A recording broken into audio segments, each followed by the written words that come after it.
Hi, this is Lukas again. Today I am with Elexu. I've got the honor to share something of my fantasy. I'm going to read a scene from my script. Why don't we start right away? Greta is lying on her bed. Dressed in underwear, she's reading some kind of book which looks like a theater or movie script. It's a warm and sunny day. The windows are open. Every once in a while, she changes her position to find a more comfortable one, but she seems preoccupied. Eventually, she starts looking out of the window with a melancholic expression on her face. She closes her eyes. It seems like she was remembering something. Her eyes open after a while. She puts the script away, gets up and goes over to her laptop.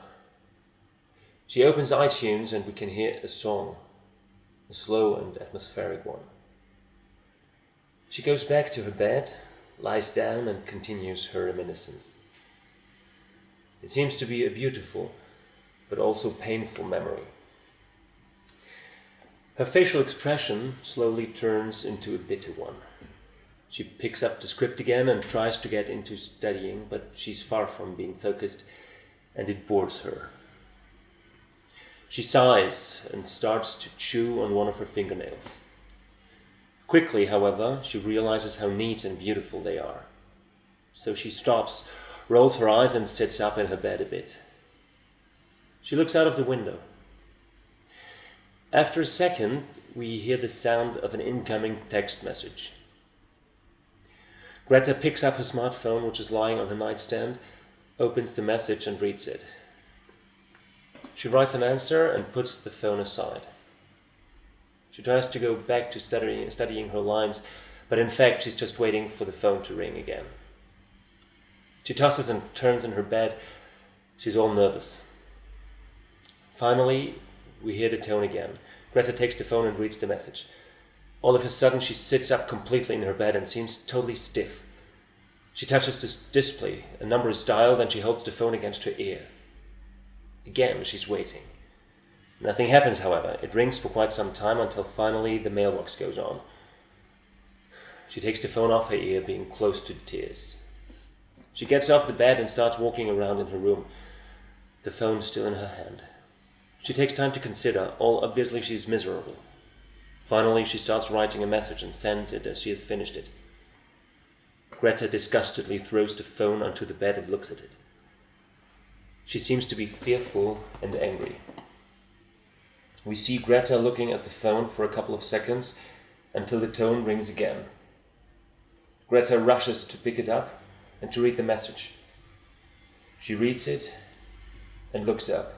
She says, "Oh, just fuck yourself, dude."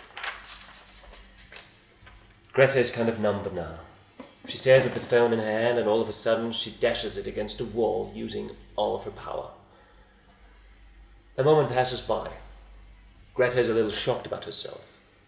She slowly walks over to the mobile phone which is lying on the floor now. She stands above it and looks at it thoughtfully. Then she looks up. She looks around in her room and finally she goes towards a chair, grabs it and returns to the mobile phone.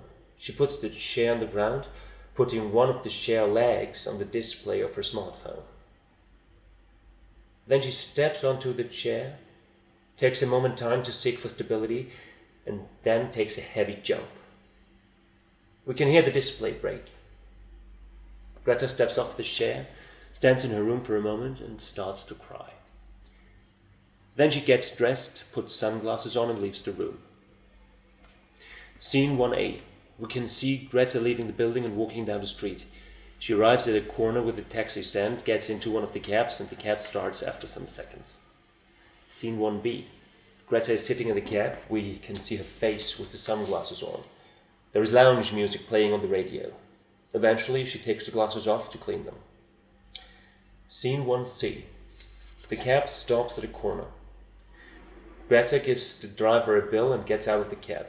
She starts walking down the street when after a couple of seconds, The voice of a girl resounds behind her. We hear the voice of the girl only, and the camera sees Greta. The voice of the girl screams, "Hey! Excuse me, aren't you Greta Larkin?" Greta turns around. She's surprised and quite intimidated. After some seconds, she nods and tries to smile. "Yes, I am."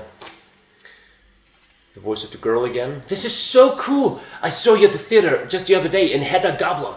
You were amazing. We're all huge fans of yours. Me and my drama school fellows, you know. So cool, I'm running into you now. I did just come from acting class. We are having a new method acting coach from New York over. I gather you're totally into method acting, aren't you?" Greta wants to object, but the girl continues her talking. "Your performances are just so amazing. Do you think you could swing by our school sometime? It's just around the corner, you know, it's the new school." All of a sudden, Greta takes her glasses off and interrupts the girl. "Sure, why not? But I'm quite busy at the moment. Why don't you just write to my agent? She'll set it all up for me. Elexu Steel Management, you'll find her online. What is your name?" Tracy Black, I've already been..." Greta interrupts her again. "I'll keep that name in mind. Bye." Greta hastily walks away from the girl, putting her sunglasses back on. We hear the voice of the girl again. Bye." Greta doesn't react to that. We can see Greta walking away now, and vague pictures of the girl taking a mobile phone out of her purse and excitedly dialing a number behind her. Greta takes a turn at the next corner, looks around her, and enters a building. Scene 1D. Greta is sitting in a wide waiting room. She doesn't move. There is a door next to her. After a while, the door opens, and a young man comes out. The inside of the room gives sight to the practice room of a gynecologist with a gynecologist's chair in the middle. The young man says, "Mrs. Larkin, please, you're next." Greta stands up, enters the room. The young man follows her and closes the door behind her.